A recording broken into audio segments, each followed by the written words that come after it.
Hi guys, welcome to our YouTube channel Trade with PK. So நம்ம சேனலுக்கு இப்போ தான் ஃபஸ்ட் டைம் பண்ணீங்கன்னா மறக்காம லைக் பண்ணுங்க, சப்ஸ்கிரைப் பண்ணுங்க. இந்த வீடியோ ஒரு 10 மினிட்ஸ் இருக்கும், பட் 10 மினிட்ஸ்மே வந்து உங்களுக்கு ரொம்ப ரொம்ப யூஸ்ஃபுல்லாக தான் இருக்கும். அதனால ஸ்கிப் பண்ணாம பாருங்க, ஓகேங்களா? ஸோ இந்த வீடியோவில் ஃபர்ஸ்ட் ஆஃப் ஆல் என்ன பார்க்க போறோம்னா, எப்பவும் போல மார்க்கெட்டோட ப்ரெடிக்ஷன் மட்டும் பார்க்க போறது கிடையாது, டெக்னிக்கல் லெவல்ஸ் தான் எப்பவுமே நான் பார்ப்போம், ஓகேங்களா? அது மட்டும் பார்க்காம எதனால மார்க்கெட் ஃபால் ஆகுது அப்படிங்கிற ஒரு மேக்ரோ, ஓகேங்களா, குளோபல் லெவல்ல எதனால வந்துட்டு நம்ம இந்தியன் மார்க்கெட் வந்து ஃபால் ஆகுது அப்படிங்கிற ரீசன் ஃபர்ஸ்ட் பார்ப்போம். அதுக்கப்புறம் வந்து டெக்னிக்கலா வந்து நிப்டி வந்து புல்லிஸா இருக்கா பேரிஸா இருக்கா, எப்ப வந்து நல்லா புல்லிஸா மாறும், எப்ப மொமெண்டமா மேல போகும் அப்படின்னு சொல்லி பார்ப்போம், ஓகேங்களா? ஸோ இது வரைக்கும் லைக் பண்ணாம இருந்தீங்கன்னா லைக் பண்ணீங்க, சப்ஸ்கிரைப் பண்ணீங்க மறக்காம. ஸோ வாங்க வீடியோக்குள்ள போகலாம்.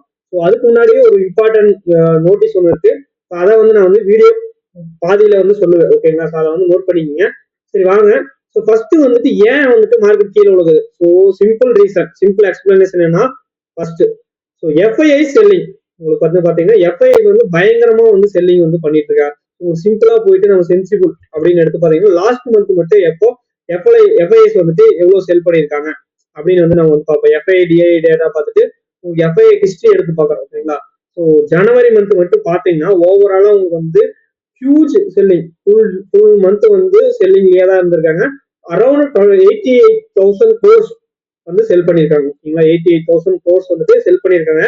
ஸோ இந்த மந்த் மட்டுமே பாத்தீங்கன்னா ஒன்லி ஒன் டே மட்டும் தான் வந்துட்டு உங்களுக்கு பையிங் இருந்திருக்காங்க. பாத்தீங்கன்னா எஃப்ஐ கேஸ்ல வந்துட்டு ஒன்லி ஒன் டே மட்டும் தான் உங்களுக்கு பையிங் இருந்திருக்காங்க. டோட்டலா பாத்தீங்கன்னா செல்லிங் மட்டுமே இருந்திருக்காங்க. ஸோ இவங்க வந்துட்டு செல்லிங் இருக்கக்கூடிய ரீசன் என்ன, அதை தான் வந்து நான் ஃபர்ஸ்ட் போவேன். எதனால வந்து செல்லிங்ல வந்து இருக்காங்க அப்படின்னு சொல்லி பார்த்தா அதுக்கு வந்து நிறைய ரீசன்ஸ் வந்து இருக்கு, ஓகேங்களா? ஃபர்ஸ்ட் ரீசன் என்னன்னா இந்த கேபிட்டல் கெயின்ஸ், ஓகேங்களா? கேபிட்டல் கெயின்ஸ் வந்துட்டு டாக்ஸ், ஓகேங்களா?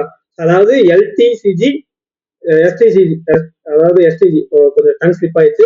இது வந்து பட்ஜெட்ல எக்ஸ்பெக்ட் பண்ணாங்க. மெயினா வந்து பட்ஜெட்ல வந்து ஒருவேளை இதை வந்து டாக்ஸ் இன்வெஸ்டருக்கான இந்த டாக்ஸை வந்து கட் பண்ணியிருந்தாங்கன்னா கண்டிப்பா வந்து மார்க்கெட் எஃப்ஐ வந்து நல்லா பை பண்ணியிருப்பாங்க, மேல வந்து போயிருக்கும். பட் இதை பத்தி எந்த ஒரு டாக்குமே வந்து இல்லாததுனால ஃபுல் அண்ட் ஃபுல் வந்துட்டு மிடில் கிளாஸ் பீப்புளுக்கு தான் பாக்குறேன்னு சொல்லி இன்வெஸ்டர்ஸ் கண்டுக்காதங்காட்டி அந்த ஒரு அக்ரெசிவ் அந்த கோபத்திலேயே வந்து செல்லிங் பண்ணிருக்காங்கன்னு சொல்லணும். உண்மையா சொல்ல போனா அவங்களோட டிமாண்ட் என்னன்னா எல்டிசிஜி கேபிட்டல் கெயின்ஸ், ஓகேங்களா? அதை வந்து ஃபர்ஸ்ட் செல் பண்ணணும். அதை வந்துட்டு சரி, அதை வந்து ஃபர்ஸ்ட் அவங்களுக்கு வந்து ரெடியூஸ் பண்ணணும். 20 to 15% இங்க இருக்கு பாருங்க, 15.5% to 20% இருக்கு இல்லையா? ஸோ அதை வந்துட்டு மினிமம் ரெடியூஸ் வாட்ச் பண்ணணும் 6 to 7. ஸோ அப்பதான் வந்துட்டு அவங்க பையிங்க்கு மாறுவாங்க, அப்பதான் வந்து மேல போகும், ஓகேங்களா? இது வந்து யார் கையில இருக்குன்னா நம்மளுடைய இந்தியன் கவர்மெண்ட் கையில தான் இருக்கு, பினான்ஸ் மினிஸ்டர் கையில தான் இருக்கு. அவங்க வந்து ஒருவேளை திடீர்னு நாளைக்கு ஒரு மீட்டிங் வச்சு சொன்னாங்கன்னா நாளைக்கு 500 பாயிண்ட் 1000 பாயிண்ட் கூட கேப் வந்து ஓப்பன் ஆகும். பட் இது நடக்கிற வாய்ப்புகள் இருக்கான்னு பாத்தீங்கன்னா எனக்கு வந்து 50% கூட இல்ல, 20% கூட இல்ல, ஓகேங்களா? ரொம்பவே மார்க்கெட் எல்லாம் கீழே இன்னும் இறங்கலதான் அவங்களை பொறுத்தளவு. ரீட்டைலர்ஸ் வந்து காப்பாத்திடுவாங்க அப்படின்னு சொல்லிட்டு இருக்காங்க. So why FIs are selling in India? So foreign investors வந்துட்டு 12% ரிட்டர்ன்ஸ் மேக்ஸிமம் இயற்கையா வந்துட்டு உங்களுக்கு பாத்தீங்கன்னா நிப்டியோட ரிட்டர்ன்ஸ் வந்து பாத்தீங்கன்னா ஒரு 12% தான் இருக்கும். இப்பவே வந்து நம்மளுடைய ருபி வந்துட்டு உங்களுக்கு நியூஸ்ல வந்து பாத்திருப்பீங்க, வீக்கனிங் ஆயிட்டு இருக்கு. ருபி வந்துட்டு Indian dollar, sorry American dollar, Indian டாலர்னு சொல்லிட்டேன், அமெரிக்கன் டாலருக்கு வந்துட்டு இயரா வந்துட்டு பாத்தீங்கன்னா ஏறிட்டே இருக்க போய் வந்து 87 ருபீஸ் வந்து போயிடுச்சு. பாத்தீங்கன்னா 87 ருபீஸ் வந்து போயிடுச்சு. ஸோ வீக் ஆயிட்டே இருக்கு இந்தியன் ருபியோட மதிப்பு. ஸோ இதனால என்ன ஆகும்னா அவங்களுக்கு அமெரிக்கன் டாலர்ல வந்துட்டு அவங்களுக்கு இதாகும். ஸோ அதனால என்ன பண்ணுவாங்கன்னா செல்லிங் வந்து நடக்குது. ரெண்டாவது என்னன்னா முக்கியமான டாக்ஸ் தான், இன்னொன்று வந்து முக்கியமான டாக்ஸ் தான். ஸோ மூணாவது விஷயம் என்னன்னா நிறைய கண்ட்ரீஸ்ல வந்துட்டு இந்த டாக்ஸ் வந்து கிடையாது, ஓகேங்களா, ஃபாரினர்ஸ்க்கு.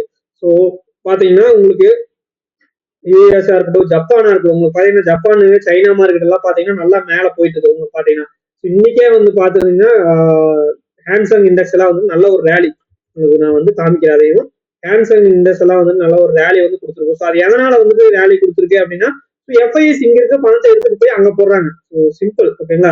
ஸோ 388 பாயிண்ட் 1.5% வந்து உங்களுக்கு ஏறி தெரியுதுங்களா? இந்த மாதிரி வந்துட்டு ஜப்பான் இருக்கட்டும், உங்களுக்கு சைனாவா இருக்கட்டும், அங்கெல்லாம் வந்து நல்ல மார்க்கெட் மேல போகுது, நம்ம மார்க்கெட் கீழே போகுதுன்னா ரீசன் வந்து ரெண்டாவது எஃப்ஐஎஸ் இங்க இருக்கிற பணத்தை எடுத்துட்டு போய் அங்க வந்து போடுறாங்க, ஓகேங்களா? ஸோ யூஎஸ் ட்ரெஷரி பாண்ட்ஸ், ஓகேங்களா, யூஎஸ்ல பாண்ட் எல்லாம் வந்து பாத்தீங்கன்னா 5% ரிட்டர்ன் தராங்க. உங்களுக்கு பாத்தீங்கன்னா நீங்க 12% நீங்க ஹை ரிஸ்க் எடுத்து சம்பாதிச்சு அதுல வந்து டாக்ஸ் கட்டி அது போக இந்த ருபி பால் எல்லாம் ஆகுது இல்லைங்களா? ஸோ அதெல்லாம் முடிச்சு அவங்க கைக்கு வந்து ஒரு 6% வரும். ஏகப்பட்ட ரிஸ்க் இருக்கு. பட் வெரி கம்மியான ரிஸ்க்ல வந்துட்டு அவங்களுக்கு பாண்ட்லயே கிடைக்கிறங்காட்டி பாண்ட்ல கொண்டு போய் இங்க இருந்து காசு போடுவாங்க. ரெண்டாவது சைனா மார்க்கெட்ல போடுறாங்க, ஜப்பான் மார்க்கெட்ல போடுறாங்க. ஸோ எஃப்ஐஎஸ் வந்துட்டு நல்ல ஒரு பியரிஸா இருக்காங்க. ஃபுல்லா வந்து வித்துக்கிட்டே இருக்காங்க. ஓகேங்களா, அவங்க வந்து பையர்ஸா வந்து மாறணும். ஓகேங்களா, ஸோ இதுதான் வந்து ஃபர்ஸ்ட் ஆஃப் ஆல் நம்ம மார்க்கெட் ஃபால் ஆகிறதுக்கான ரீசன் வந்து என்னன்னா எஃப்ஐஐ செல்லிங் எதனால நடக்குது அப்படின்னு சொல்லிட்டு அழகா நம்ம வந்து பார்த்தோம். ஸோ ஃபர்ஸ்ட் பாயிண்ட் என்னன்னா வந்துட்டு மெயினா வந்து இந்த டேக்ஸ் தான். ஓகேங்களா, LTCG and short term capital gains. ஓகேங்களா, இந்த டேக்ஸை வந்துட்டு ரெடியூஸ் பண்ணாங்கன்னா, திடீர்னு ஒரு மீட்டிங் வச்சு ரெடியூஸ் பண்ணாங்கன்னா நம்ம மார்க்கெட் கண்டிப்பா மேல போகும், யாருனாலையும் தடுக்க முடியாது. மறுபடியும் 26,000 வந்து பிரேக் பண்ணும். எஃப்ஐஐ சப்போர்ட் இல்லாம மறுபடியும் 26,000 ஆல் டைம் ஹை வந்து போறதுக்கு வாய்ப்புகள் கம்மி. உடனே வந்து வரமாட்டாங்க, கொஞ்சம் நாள் ஆகலாம். ஒரு 23,000 வரைக்கும் போலாம். நிஃப்டி அட்லீஸ்ட் 22,000 20,000 வரைக்குமே போயிட்டு கூட வரலாம். ஓகேங்களா, அது வரைக்கும் வந்து நம்மளோட ரீட்டைல் ட்ரேடர்ஸ் எல்லாம் தாக்கு பிடிப்பாங்க. டிஐஎஸோட பையிங் கெப்பாசிட்டியுமே வந்து ரொம்ப ரொம்ப கம்மியாயிட்டே வருது. ஓகேங்களா, ஸோ இப்ப இருக்கிறது புல் மார்க்கெட்டா பியர் மார்க்கெட்டா நிறைய பேருக்கு வந்து கன்ஃபியூஷனா இருக்கும். ஓகேங்களா, ஏன்னா இவ்வளவு நாள் மேல இருந்து திடீர்னு எல்லாமே விழுந்துட்டே இருக்கு. எந்த ஒரு நல்ல நியூஸ் வந்திருக்கு, திடீர்னு பார்த்தா ரேட் கட் பண்றாங்க, ஆர்பிஐ மேல ஏற மாட்டேங்குது, பிஜேபி ஜெயிக்குது மேல ஏற மாட்டேங்குது. ஸோ வேற என்னதான் பண்ணாதான் மேல ஏறும் அப்படின்னு சொல்லி பாக்குறாங்க. ஓகேங்களா, ஸோ அது வந்து நம்ம டெக்னிக்கலா தான் போய் பார்க்கணும். So first of all Nifty வந்து வீக்லி கேண்டில் வந்து நம்ம பார்ப்போம், சாரி மந்த்லி கேண்டில். ஸோ உங்களுக்கு கிளியரா வந்து ஒரு லெவலையும் வந்து நான் வந்து ட்ராப் பண்ணி காமிக்கிறேன். ஓகேங்களா, ஸோ மந்த்லியில பாத்தீங்கன்னா உங்களுக்கு கடைசியா வந்து 4 மந்த்ஸா வந்து ஃபால் ஆயிட்டு தெரியுதுங்களா. ஒரு மந்தோட அந்த ப்ரீவியஸ் மந்தோட கையை வந்து பிரேக் பண்ணல. அக்டோபர்ல இருந்து வந்து பாத்தீங்கன்னா ஃபால் ஆயிட்டு இருக்கு. சாரிங்க, சளி பிடிச்சிச்சு. மந்த்லியில வந்து எந்த ஒரு ரிவர்சலுக்கான அறிகுறியுமே இல்லை. ஸோ ஃபால் ஆகிட்டு தான் இருக்கு. இன்னுமே வந்துட்டு நம்மளுடைய மந்த்லி ப்ரீவியஸ் லோ அப்படிங்கிற 21,200 வந்து உங்களுக்கு இன்னுமே ஃபால் வந்து பிரேக் வந்து ஆகல. அவ்வளவு சீக்கிரம் வந்து இது ஆகாது. ஓகேங்களா, ஸோ மந்த்லியில வந்து பாத்தீங்கன்னா இன்னுமே வந்து இங்க ஒரு ட்ரெண்ட் லைன் வந்து மந்த்லியில இந்த ட்ரெண்ட் லைன் இருக்கு. இந்த ட்ரெண்ட் லைன் பிரேக் ஆகிறப்போ வந்து நம்மளுக்கு வந்துட்டு ட்ரெண்ட் வந்து சேஞ்ச் ஆகுது. இந்த ட்ரெண்ட் வந்து சேஞ்ச் ஆகுது அப்படின்னு வந்து நம்ம கன்சிடர் பண்ணலாம். இந்த ட்ரெண்ட் லைன் எப்போ பிரேக் ஆகும்னா உங்களுக்கு இந்த ப்ரீவியஸ் மந்த் லோ இருக்கு பாத்தீங்களா, 22,800. ஓகேங்களா, இங்க இருந்து இன்னொரு 1,500 பாயிண்ட் சம்திங் இருக்கு. 1,500 பாயிண்ட் ஃபால் வந்துட்டு வரலாம்.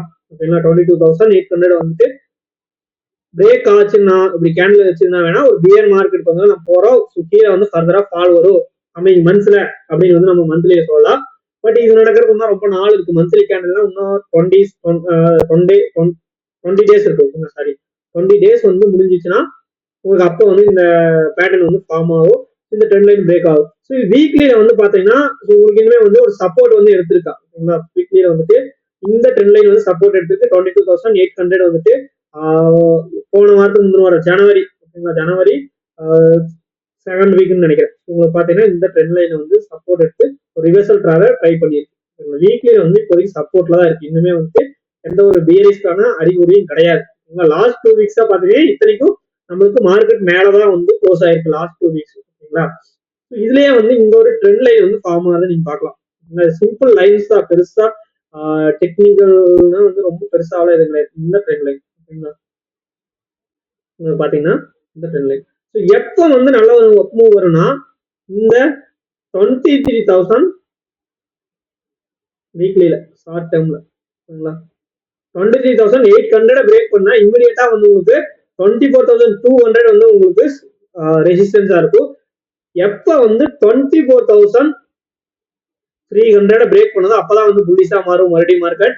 ஸோ உங்களுக்கு 25,000 26,000 போகும். ஓகேங்களா, 24,300 பிரேக் பண்ண வரைக்கும் வந்து உங்களுக்கு புல்லிஷ் கிடையாது. ஒரு சைடுவேஸ் டு டவுன் ட்ரெண்ட். ஓகேங்களா, sideways to down trend only. இதை நல்லா மைண்ட்ல வச்சுங்க. இந்த லெவல் வந்து நல்லா நோட் பண்ணிங்க. ஒருவேளை இந்த டே கேனல்ல வந்து பார்ப்போம். ஓகேங்களா, ஸோ நல்ல ஒரு அப் மூவ் வந்து இங்க இருந்து வந்துச்சு. ஸோ இங்க போயிருக்கா. இன்னைக்கு வந்து ஒரு பியரிஷ் கேனல் வந்து 3 நாள் கன்ஃபியூஷன் 4 நாளா ஃபாலோ ஆயிருக்கா. உங்களுக்கு பாத்தீங்கன்னா இந்த ஒரு டியூஸ்டே, போன வாரம் டியூஸ்டே வந்து ஒரு நல்ல ஒரு ரேலி கிடைச்சிருக்கு. 2 டேஸ்க்குள்ளே வந்து ஒரு 900 பாயிண்ட்ஸ் வந்து ரேலி வந்து கிடைச்சிருக்கு. ஓகேங்களா, ஸோ இந்த 23,800 பிரேக் பண்ண வேணா இமீடியட் ரெசிஸ்டன்ஸ் வந்து நமக்கு 24,200. 24,200. ஸோ இந்த இடத்துல இருந்து ஒரு கேண்டில் இப்படி வச்சா வேணா நமக்கு வந்துட்டு ஒரு 400 பாயிண்ட்ஸ் ரெக்கவரி வந்து கிடைக்கும், ஃபுல் பேக் கிடைக்குமே தவிர பெருசா வந்துட்டு ஒரு மூவ்மெண்ட் வராது. எப்போ இந்த ப்ரீவியஸ் ஸ்விங் ஹையை வந்து பிரேக் பண்ணுதோ அப்போ வந்து நமக்கு 24,800, 25,000, 26,000 அதுக்கு மேல வந்து மேல போகிறது வாய்ப்புகள் நிறையவே இருக்கு. ஓகேங்களா, அதுக்கு ஃபர்ஸ்ட் இந்த 23,800 பிரேக் பண்ணணும். இந்த 23,800 எப்போ பிரேக் பண்ணுதோ நிஃப்டி அப்ப மட்டும்தான் வந்துட்டு உங்களுக்கு நல்ல ஒரு அப் மூவ் வருமே தவிர அதுக்கு முன்னாடி அப்பும் கேட்டிருந்தோம்னா எங்க வரும்னா உங்களுக்கு கீழே முன்னாடி 22,800 வந்தால் வரும். ஓகேங்களா? இந்த இடத்துல இப்ப க்ளோஸ் ஆயிருக்க இடத்துல ஏதாவது சப்போர்ட் இருக்கான்னு கேட்டீங்கன்னா இங்க ஒரு ஸ்மால் சப்போர்ட் இருக்கு. ஓகேங்களா? இந்த இடத்துல ஒரு ஸ்மால் டைம் ஃப்ரேம்ல ஒரு ஷார்ட் டைம் ஓகேங்களா இன்ட்ராடே எடுத்து நீங்க யூஸ் பண்ணிக்கலாம். இது வந்து ஒரு பையிங் ஜோன். உங்களுக்கு பாத்தீங்கன்னா 23,300 வந்து ஒரு பையிங் லெவல். இங்க இருந்து வந்து மார்க்கெட் ரிவர்சல் ஆகணும்னா மறுபடியும் வந்து இந்த 23,800 டச் ஆயிட்டு இந்த ட்ரெண்ட் லைன் டச் ஆயிட்டு மறுபடியும் வந்து ஃபாலோ ஆகலாம். ஸோ இந்த ஒரு ரேஞ்சில் வந்து மார்க்கெட் ட்ரேட் ஆகலாம். 23,800 டு 22,800 1000 பாயிண்ட் ரேஞ்சில் வந்துட்டு கொஞ்ச நாள் வந்து மார்க்கெட் ட்ரேட் ஆகலாம். அதுக்கப்புறம் ஏதாச்சும் நியூஸ் பேஸ்ல தான் வந்து ட்ரேட் ஆகும்.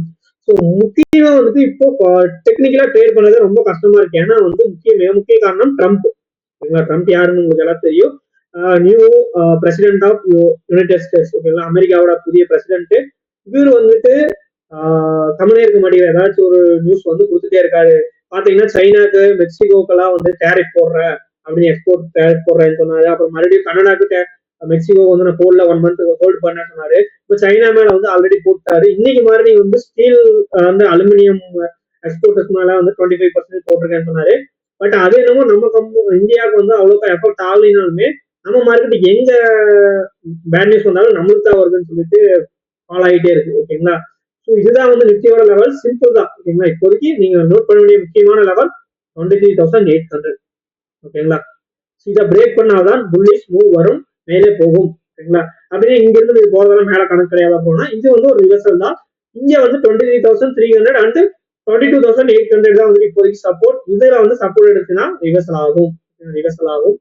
ஸோ நல்ல ஒரு புல்லிஷ் எப்போ மொமெண்டம் வரும்னா 24,300.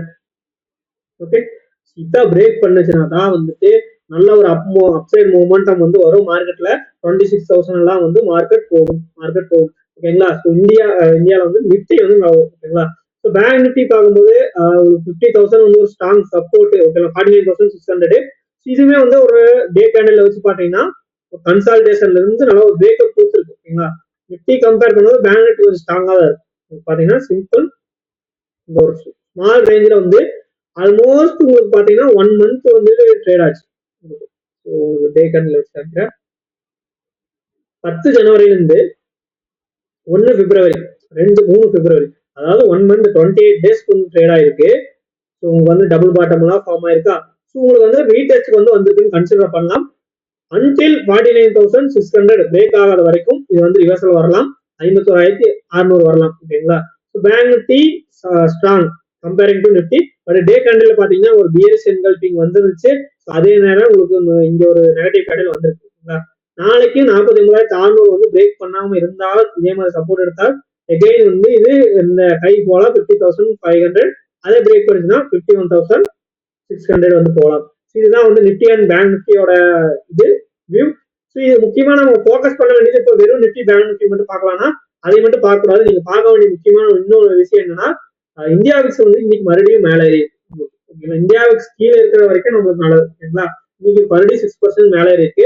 இந்தியா விக்ஸ் எப்பெல்லாம் மேலே ஏறுதோ நம்ம இந்தியன் மார்க்கெட்டுக்கு அது நல்லது கிடையாது. அப்பெல்லாம் வந்து நம்மளோட நிஃப்டி பேங்க் நிஃப்டி வந்து கீழே ஆகும். ஓகேங்களா?